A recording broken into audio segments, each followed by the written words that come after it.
Alors la partie 3 portait sur le thème nourrir l'humanité et on travaillait sur la conservation de l'œuf de poule.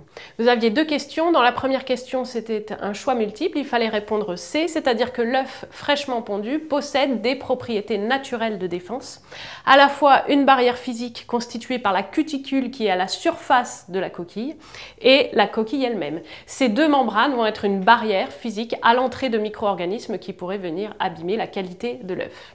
Et puis il y a aussi une action chimique avec les membranes coquillères et l'albumène, c'est-à-dire le blanc de l'œuf. Ces deux parties sont constituées de protéines qui vont s'opposer pour les protéines de la membrane coquillère au passage des micro-organismes. Et l'albumène, on vous dit aussi qu'il est constitué en partie pour 11% de protéines qui ont des propriétés antimicrobiennes pendant un certain temps en tout cas. Donc réponse C. À noter, la réponse A était fausse puisqu'on nous parlait de blanc et de jaune riches en molécules organiques. Or, les molécules organiques favorisent le développement des micro-organismes.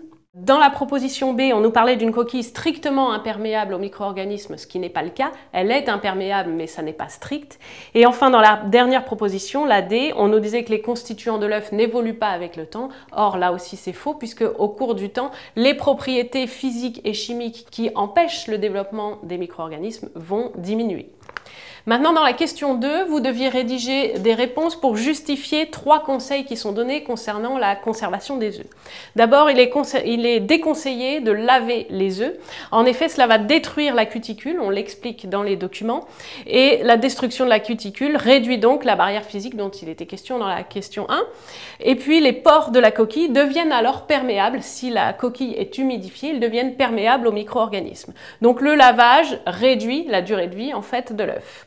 Ensuite, un œuf fêlé ne doit pas être conservé, ça paraît évident, puisque vous allez casser la cuticule et la coquille. Donc là, vous faites une porte d'entrée aux micro-organismes. Ils vont pouvoir pénétrer plus facilement jusqu'au blanc et au jaune, qui seront éventuellement consommés, et s'y multiplier.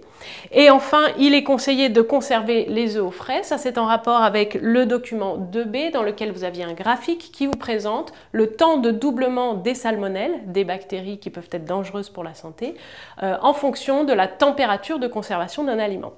Ce graphique, il était réalisé à partir d'une étude sur du steak haché, mais on peut considérer que c'est un petit peu la même chose dans un œuf. Et vous voyez que dans le steak haché, à 10 degrés, les bactéries mettent à peu près 10 heures pour doubler, c'est-à-dire pour se reproduire toutes, alors qu'à 20 degrés, il ne leur faut qu'1 heure et demie. Alors dans le frigidaire, normalement, il fait moins de 10 degrés, et cela va permettre donc un temps de doublement très élevé, et donc une multiplication des salmonelles réduite au maximum, ce qui permettra d'augmenter la durée de vie de l'œuf.